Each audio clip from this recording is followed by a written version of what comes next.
A hearty welcome to the 12 tribes scattered abroad and to those grafted in. This is the Israelite in America, and today we're picking up on the second part of our previous presentation that we were doing, which was Black Israel. If you have not seen the first presentation, if you haven't seen part one, please stop this video and go back and watch part one, because we're picking up in the middle of where we left off. All right, and I've already given the explanations at the beginning of part one as well, so go watch that before you watch this. Please subscribe, share this video with somebody that is in your family that doesn't know about this, and let's get into this. Thanks for watching. Rudolph Windsor, author of Babylon to Timbuktu, which I highly suggest you check out, said this in his book on page 120. The black Jews who migrated to the Sudan from the north converged with the Jews migrating from the eastern Sudan to the countries of the Niger River.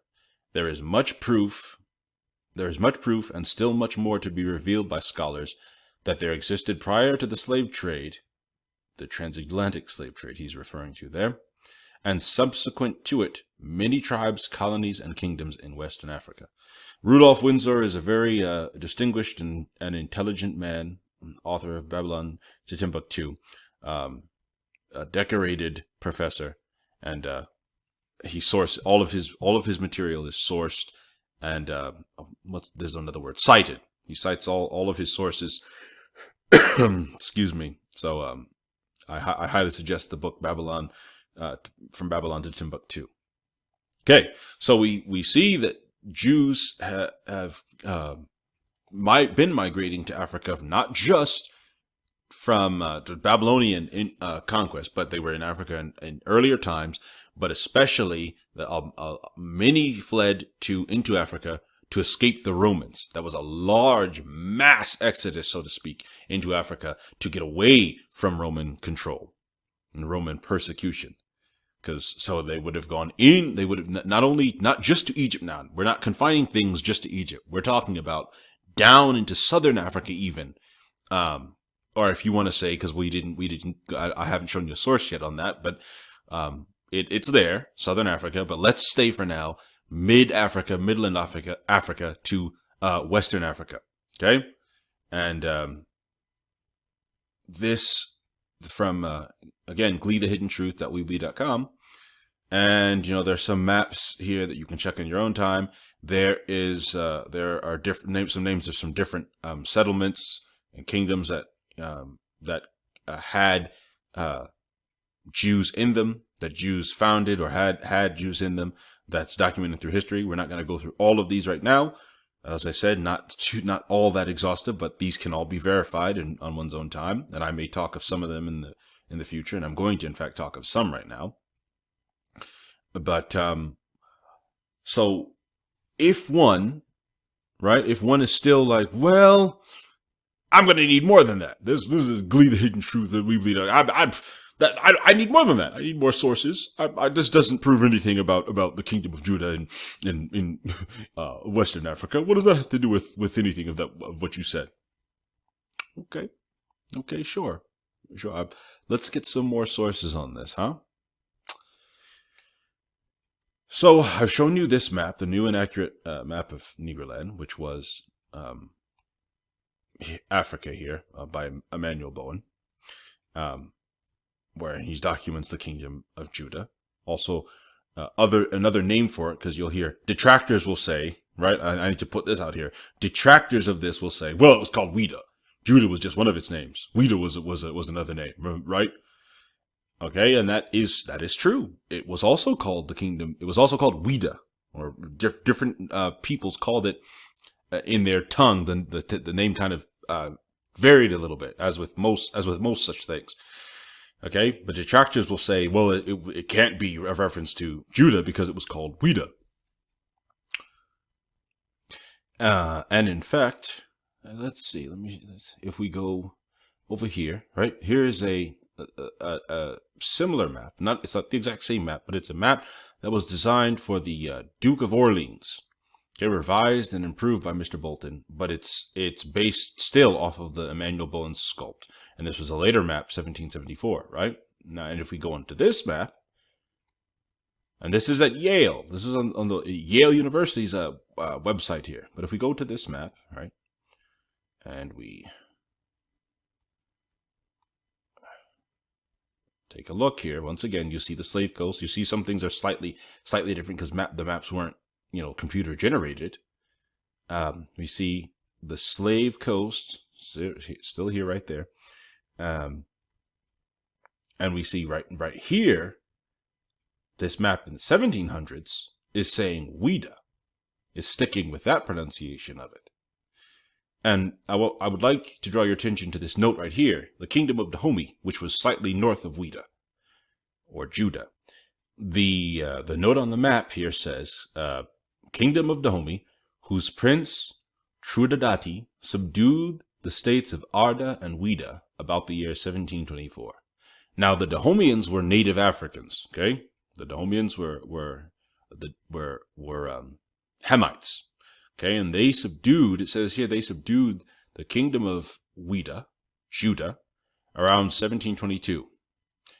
These people, these Dahomes, as well as a few others, but we'll focus on them right now, were part of these people later helped to sell the people of this place that they conquered, the kingdom of Judah, to Europeans as slaves. Have you heard that? Has anyone ever heard that before? That these conquered, the king of Dahomey conquered the people of the kingdom of Judah, right here on this map. They conquered them and sold them, many of them, into slavery at the hands to the Europeans. But who were these people? We still haven't convinced everyone, so to speak. We still haven't convinced everyone who lived here, who was dwelling in this kingdom of Judah. Okay? Well, let's take a look, shall we? Let's examine a source. This is the Encyclopedia of Missions, okay? Which, long story short, it's basically an encyclopedia of places where missionaries had gone and even where they hadn't gone, and basically, like an account of these olden lands, right? And if we come right here, we'll see Dahomey, which we just saw on that map, right? Dahomey, a section of the Slave Coast, West Africa, between Little Popo and Porto Novo. It is now a Portuguese protectorate, though the king is still absolute monarch. The chief city, Ouida, also called Glewe, Fida, Havida, Ouida, so either, as I was saying, different names by different pronunciations of people, was formerly called Judah. Okay, so this is acknowledging that correct name. And its inhabitants were said to be Jews. While the river Alala, Ephra, was spoken of as the Euphrates. During the slave trade, Dahomey was famous, 16,000 to 18,000 being taken annually from Aguda as the Portuguese called the city. Along the coast, the land is very swampy, but inland it rises to a tableland 1,000 feet high on which is situated Abomi, the capital. The city within an enclosure is surrounded with walls, a deep ditch, and a thick-set hedge of thorny trees, and it goes on describing the how it looked, right? But let's take a second look at this, formerly called Judah, right here, and its inhabitants were said to be Jews, right? And during the slave trade, Dahomey was famous, 16,000 to 18,000 being taken annually from the capital city, that the Portuguese called that. Again, you will hear people say, well, Africans sold their own to the Europeans. Those Africans, they sold the other Africans.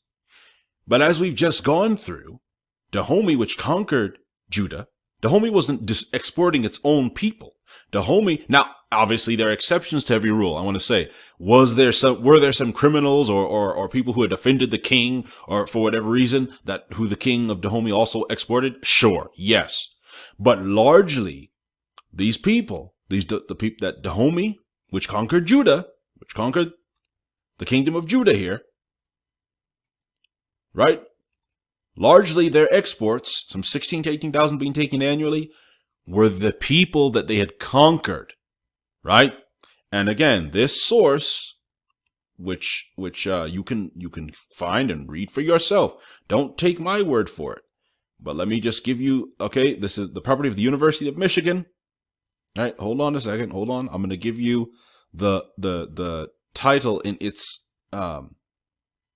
complete form, because people like to say that these things can't be trusted. Okay, the Encyclopedia of Missions, descriptive, historical, biographical, statistical, with a full assortment of maps, a complete bibliography, and lists of Bible versions, missionary societies, yada yada yada.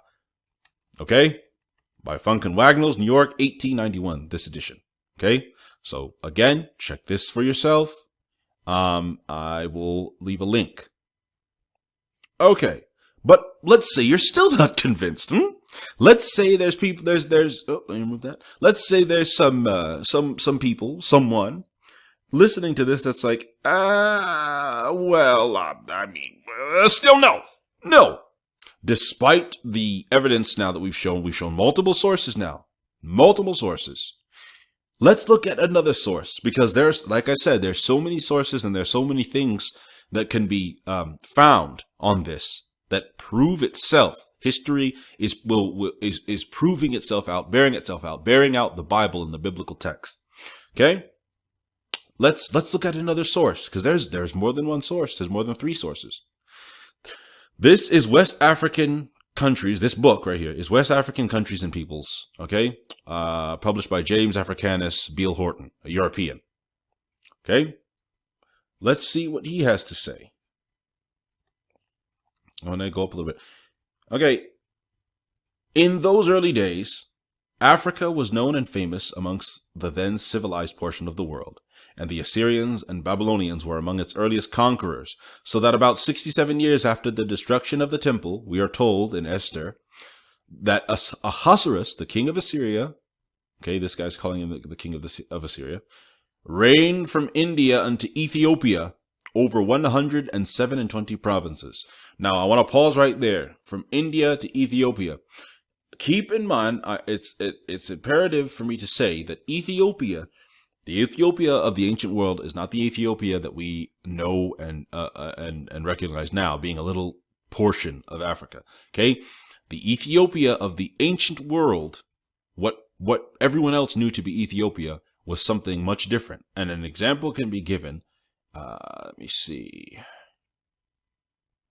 Okay, here, this map is from the early mid 1700s as well. Okay, and here you will see Ethiopia. This is what they called Ethiopia as early as the 1700s. Okay, all of this entire section right here, and they had the Congo over here, and the Congo is now actually somewhere around here. But all of this, even to the literally over here to the Atlantic, was Ethiopia, was considered Ethiopia. And then you had, there's Egypt, and you had Nubia and other such things. Okay, so I just for some reference. Okay, and also as we're here on this map, which I wanted to you guys saw a glimpse, and I was trying to save it for you. But guess what we see over here in the Atlantic, right? Notice anything? The Ethiopian Sea. This is what people used to call this area of the Atlantic right here, right? Off the west coast of Africa. They used to call it the Ethiopian Sea. And this is not the only map on which it exists. This is just one that I am showing you guys right now, because it's a clear map and easily displayed. The Ethiopian Sea. This is what they call the what would this be? This would be the Eastern Atlantic, if you were from America, but the Western Atlantic if you were not. All right. So when we talk about, where is it, from this guy Ahasuerus reigning in Ethiopia, from Ethiopia to India. And again, I just want to clarify the 1710 map, because I believe it's 1710, is not, you can't, it's not 100% to the T. Obviously, there's going to be some slight shifting of geographical locality. So if somebody says, well, Ethiopia should actually be slightly northern, or it wasn't exactly that shape. Yes, I get it, I understand. But this is to give you an idea of the size of what was considered Ethiopia. Okay. But so when it says that Ahasuerus reigned from Ethiopia to India, it doesn't mean, okay, that little blip Ethiopia. It's talking about, in other words, he ruled from India deep into Africa, and other such things when the Bible talks about from here to Ethiopia, or he went to the Ethiopians for blah blah blah blah blah. Just so we have a visual idea. Okay, so back to this West African countries and peoples. So you have Ahasuerus, the king of Assyria. Again, it's calling him the king of Assyria. That's what this is saying. Reigned from India unto Ethiopia over 107 provinces. And since the king of Egypt was considered lord of the people of Ethiopia or Sudan, we read in Isaiah that the king of Assyria led away the Ethiopians captive, young and old, naked and barefooted, to the shame of Egypt. And here I want to say that what that is referencing, and again, this Rudolf Windsor talks about this, and I could maybe mention it in another presentation.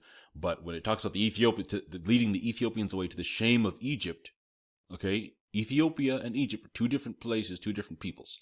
We know this, but there was a point in history where the Ethiopians actually conquered Egypt.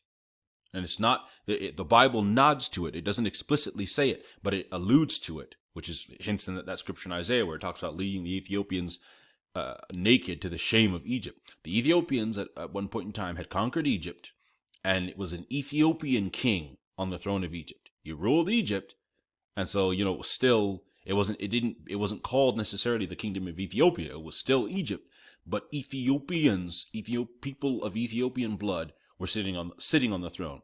That's why in like the Battle of Carchemish in Second Kings, I believe it's Second Kings. I could be wrong. Correct me if I'm wrong. But during the Battle of Carchemish, when Assyria ceased to be, and you had the king of Judah going to stop that pharaoh. That's why the names of the pharaohs changed. They took on a change as you progress in scripture, from say Genesis, then to that story, for instance, in Kings that I'm referring to, where you had So, king of Egypt, and Pharaoh Necho, king of Egypt. That's why those names are like that instead of Amenhotep, because remember pharaohs with Egyptian names like Amenhotep, Tutankhamun, and things like that. Okay, then we instead of names like So, which is of a different African sound, So, and Necho, and things like that. So just want to point that out as what this source is referencing when it talks about the shame of Egypt. Okay, now let's continue. Northern Egypt then was the most known portion of the globe, and into it vast immigration took place from time to time, even to the most remote period. The 10 tribes of Israel, after they were left to follow the dictates of their own mind, and during the commotion and destructive warfare which ensued, to escape utter extermination, migrated, according to the usage of the times, in vast numbers, into various countries, but principally into northern Africa, as it then presented the safest and easiest route. I hope everyone is listening. Once settled, every commotion and intestine war had the most powerful effect of inducing these migratory bands to shift their abodes still further. In other words, they would move even more, and so lose all connection with the other branch of the tribe. In other words, they were sundered from one another. They were scattered. As hundreds of years pass on, and generation after generation roll away, they lose a great many of their habits and customs, becoming more amalgamated with the population with which they associate. I hope everyone is catching this. I'm spelling it out. This source, yet another source that tells us who was in the kingdom of Judah in Western Africa. As hundreds of years pass on, we already read that. Hold on. But when Mohammedanism overspread Northern Africa, destroying by fire and sword all those of another religion, the Israelitish descendants, or the inhabitants occupying the central portion of Africa, passed forward, seeking shelter to the south and west. Apart, namely those from the east central, crossing the Benue or Joloba branch of the Niger, descended gradually southward and became intermingled with the original inhabitants. And it goes on. So there is yet another source. Okay, we have these. This can be looked up. I could drop a link as well. West African countries and peoples, British and native, by European James Africanus Beale Horton. Okay, so this spells us out. This is yet another source that spells out that there were Jews, not only Jews, but other of the tribes of Israel in not only Western Africa but Northern and Southern Africa as persecution increased, and people, because it wasn't just Assyrians, it wasn't just Babylonians, it wasn't just Romans that were hostile to these people, that caused them to move deeper into the interior of Africa, deeper into the southern part of Africa, as I mentioned earlier, deeper into the south of Africa, west. Okay, they were all over Africa. Still don't believe me? Let's look up another source. This map comes to us from the 1930s. So as late, quote unquote late, as the 1930s, excuse me, we have this map, okay, the Godby map of Africa from the 1930s.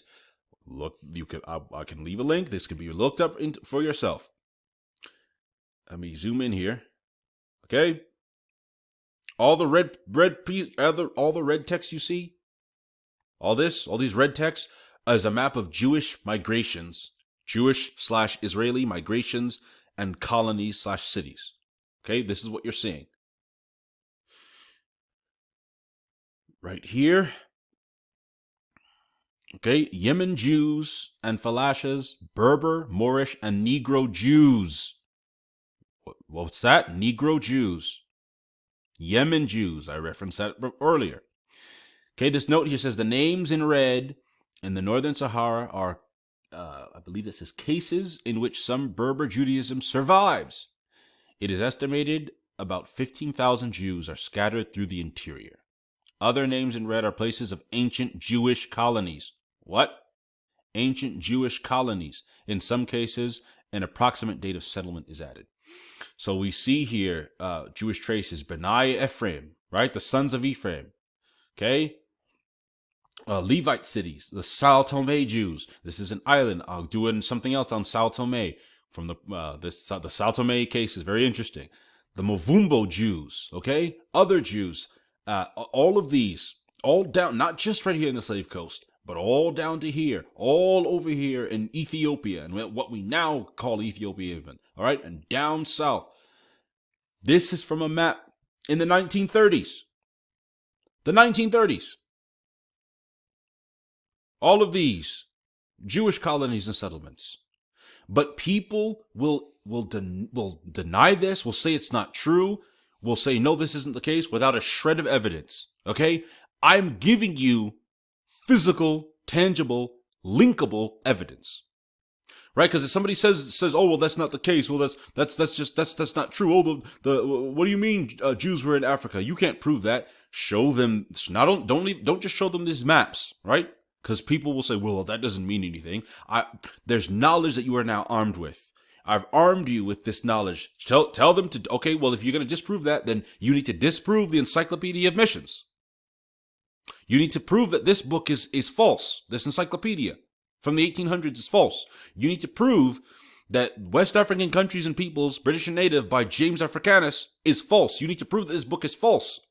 And that none of these people knew what they were talking about. When you show them these sources, that Jews were literally all over Africa, but specifically that this kingdom of Judah was in fact colonized by Jews, well, I shouldn't say colonized, I should say settled, because colonized carries a very unpleasant meaning in history. So I wouldn't say that. I wouldn't presume to say that.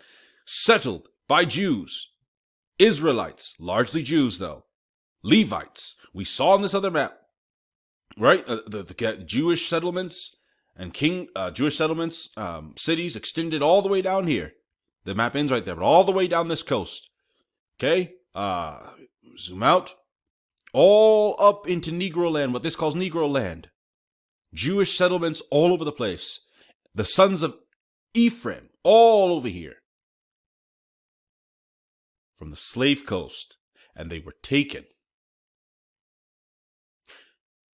But let's go back to the word again, because we haven't read from the Bible in a moment. Let's go back to the word and see what the Bible has to say about this. Once again, let's see what the Bible has to say about captivity and slavery and dispersion. I'd like to direct your attention to, let me see here, Luke, what is it, chapter 21, I believe? Luke 21? Yes, Luke 21. And maybe you never saw this before. Maybe you did. Maybe you saw it, but it didn't mean what I think. Maybe it didn't carry the impact that I'm hopefully going to bring out to you now. Right? Let's read here from verse 20. Right? I'm going to keep it.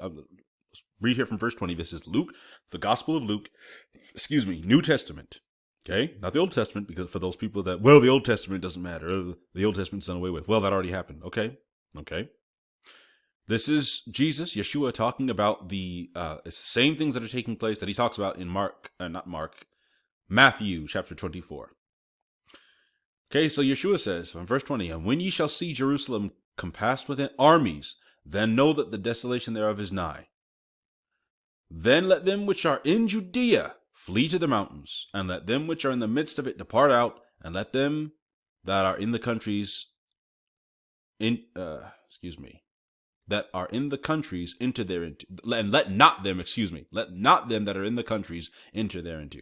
Okay, he's not talking about something that has happened. Okay, he's talking about something that has for him, where he is in this time, has yet to happen. Hold on. For these be the days of vengeance, that all things which are written may be fulfilled. What things that are written? What is he talking about? What? But woe unto them that are with child, and to them that give suck in those days, for there shall be great distress in the land, and wrath upon this people, Judah. And they shall fall by the edge of the sword, and shall be led away captive into all nations. And Jerusalem shall be trodden down of the Gentiles until the times of the Gentiles be fulfilled. Let's read that again, people, for the people in the back.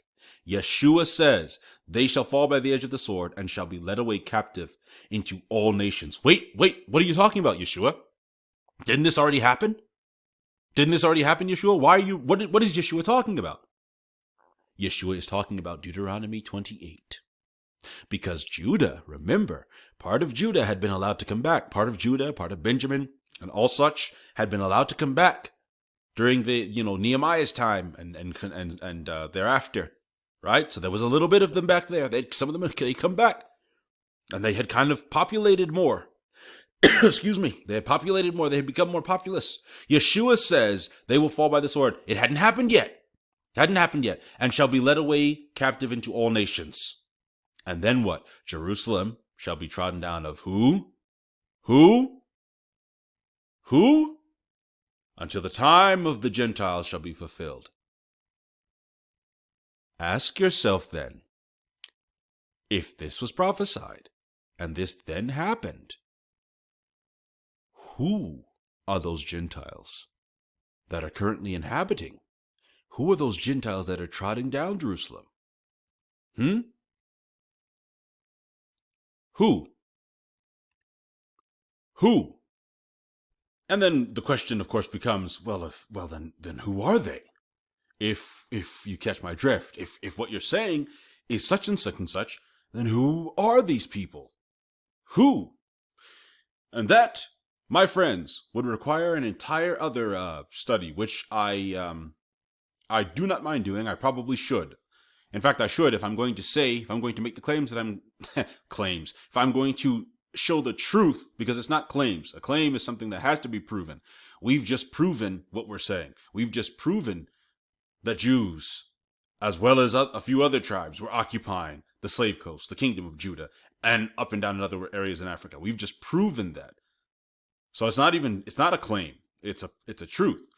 But I would have to, if I'm to make, since I haven't proven beyond a shadow of doubt, what I'm implying heavily here, I suppose it would require another presentation, which I don't mind giving. So we shall do a presentation in process of time on as the scripture said, those who say they are Jews but are not Jews.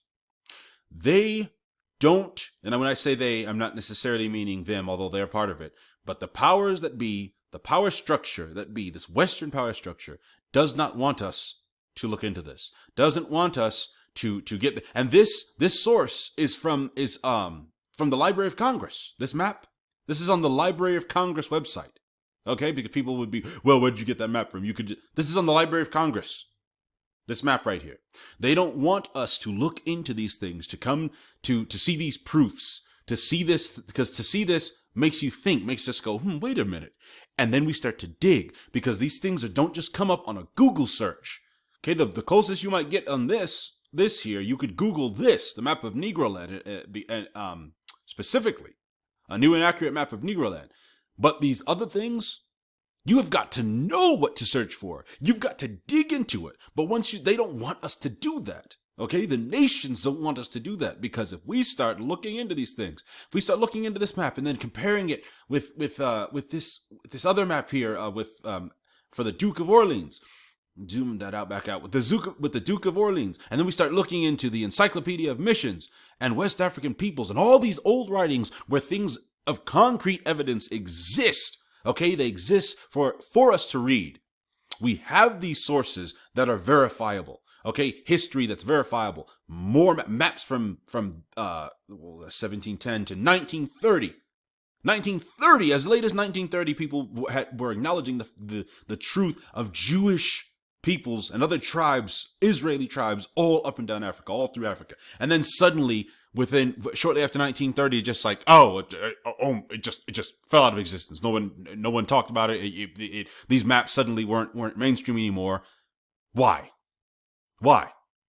We're not supposed to find this out. Quote unquote, not supposed to find this out. Because when we start finding these out, when we start recognizing who we are and what the nations have done to us, things start to fall into place. Prophecies come full circle.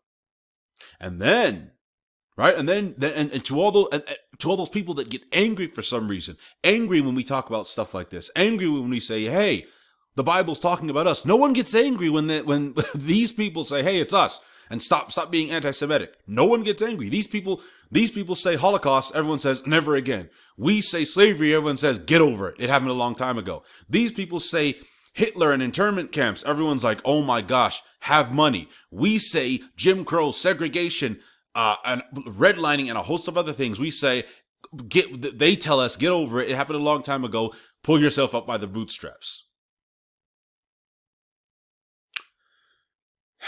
Got a little excited there, but I'm sure you understand. Okay, these people, right? Anyone to all of you watching this presentation, I've given you sources. I've given you physical evidence, things that you can research more into yourself, but also things that you can show naysayers. And when those naysayers come to you, those naysayers need to be able to tell you, show you in history where these people were documented, shipped out across the whole world into all nations. Where is it? As Yeshua said, hold on, all nations.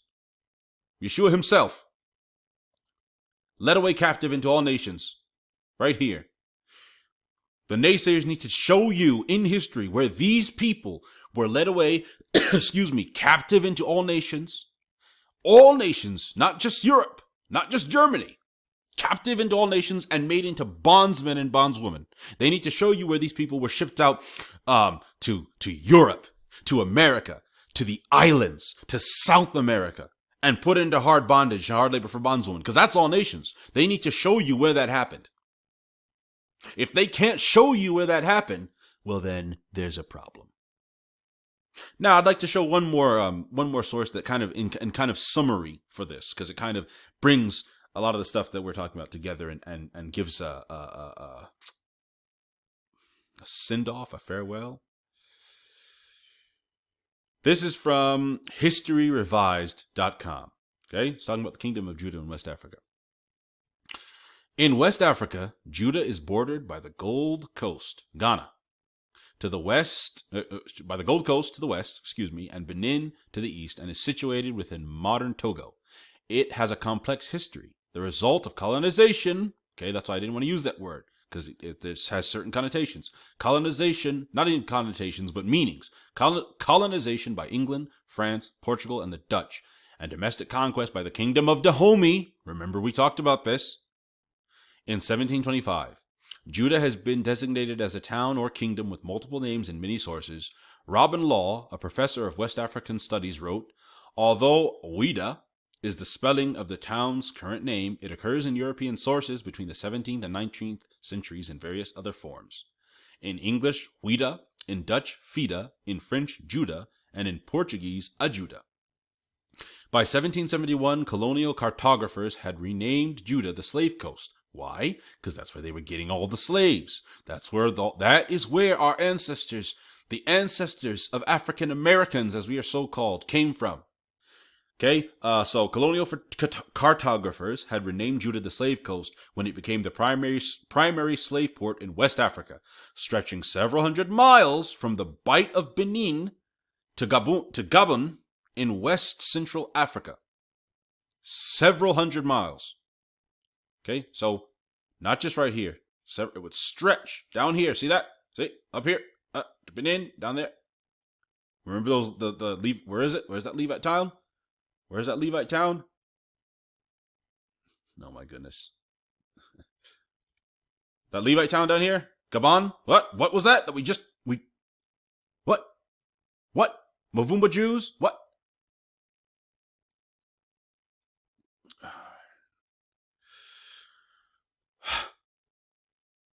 Even with this name change, okay, even with this name change, the view that the name Judah does not enter the historical records until 1671 is opposed by Elisee Reckless, who in 1888 states the Europeans have designated by various names of Fida, Huida, and Ouida, the region ancient authors called Judah.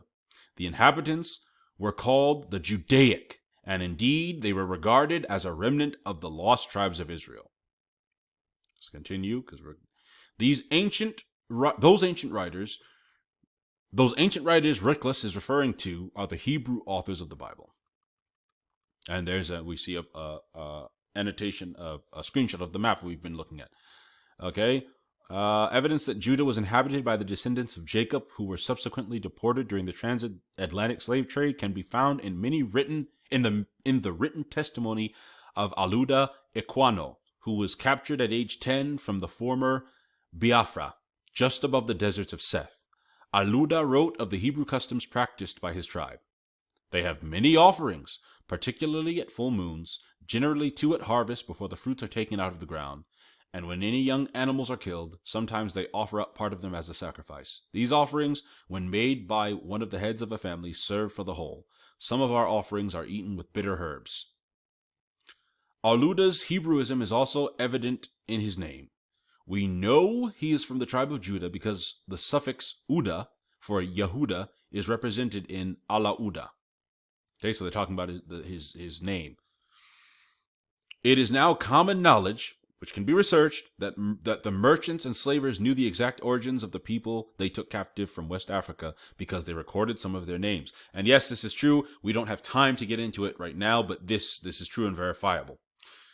Okay, such as Yahweh for a girl, Yakoba for a boy, Hawa, man, Yahweh or Yahweh, woman, and it goes on. According to Portuguese slave records, their names were not constructed from terms. Their names were not, according to Portuguese slave records, their names were not constructed from terms such as Lord, Jehovah, Elohim, or Adonai, but were variations of the name Yahweh, proving that they knew the real names of the God of Abraham. Which they did, but remember, we were a scattered people and we had begun to, we were not doing what we were supposed to. We weren't serving the Yahweh like we were supposed to be doing, even though we retained some of our knowledge and memories of our land and customs. The land of Judah, Weta, was described in 1793 as being beyond description for beauty and description, and was so populous that one village contained as many inhabitants as the whole kingdom on the Gold Coast. I wonder why. Could it be because they had all ran and migrated? As many as 1 million Jews ran away from the Roman Empire? The history of the people who lived on the slave coast has been subject to historical distortions, but identifying the geographic location from which the dispersed Hebrews would return is not difficult when the Bible confirms it. Prophesying the return of the scattered Hebrews, the Most High says, "From beyond the rivers of Ethiopia, my petitioners, even the daughter of my dispersed, shall bring mine offering." That's Zephaniah 3:10. From beyond the rivers of Ethiopia, even the daughter of my dispersed shall bring mine offering. Ethiopia, wait, like beyond these rivers? Beyond these rivers right here? Even if you wanted to say Ethiopia was just relegated to right here. Even if you wanted to say it was just like a little blip right here, that would still be west. Could it be referring to the Ethiopian Sea? I'm not saying so, but I think it's interesting. If it's not referring to the Ethiopian Sea, then at least it would be referring to West Africa, because if we even relegated Ethiopia to this section right here alone, that would still leave over here.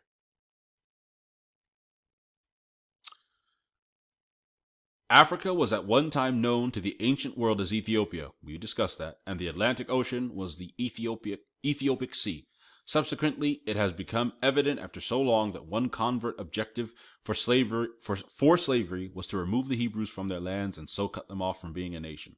The prophet Joel said, "The children also of Judah and the children of Jerusalem have ye sold unto the Grecians, that ye might remove them far from their border." Okay, and I won't even get into the sub changes between Grecians and Europeans, because it would require something on its own later. And it goes on. Okay, that was the main thing I wanted to kind of close in on that, because it summarizes again. We already talked about the Roman, how they ran away from the Romans. But this can all be found for yourself. This can all be researched for yourself, and you can do further research on it. And we shall probably revisit this and bring in other sources and scriptures as well. But just for some recap, this map of Negro land is on the Library of Congress site. Okay, and then this other map, not by Emmanuel Boeing, but for the Duke of Orleans, which used Emmanuel Boeing's I suppose, what's the word I'm thinking of? Not mold, but blueprint, can also be found in the library, the Yale. Okay, this is the Yale Library's website. This is not some offshoot website that has nothing to do with anything, or is not credible, as I know some people would like to say. And of course, these books, the Encyclopedia of Missions by Funk and Wagnalls, verifiable. You can look into it yourself, all verifiable. West African countries, verifiable, and so on and so forth. And then these sites that we visited that give the history are just compiling their evidence from books that we've referenced. And that, my friends, brings us to the end of that presentation. What did you think? I'm sure to all the veterans, I was just preaching to the choir. I was just telling you guys things you already knew. But to those who did not know, to those who are new, to those who are coming in and looking for knowledge, I hope I gave you at least a starting point, brought some things into clarity, better explanation. If you have something else that you'd like me to further expound on, drop a comment and I'll see what I can do. Like this video, subscribe to the channel, of course, and share it. Share it with your family. If you guys have Israelite family that don't know they're Israelites, show this to them. See what they say. Actually, get them to watch it, and then see what they say. This has been the Israelite in America, and I will see you guys in the next one.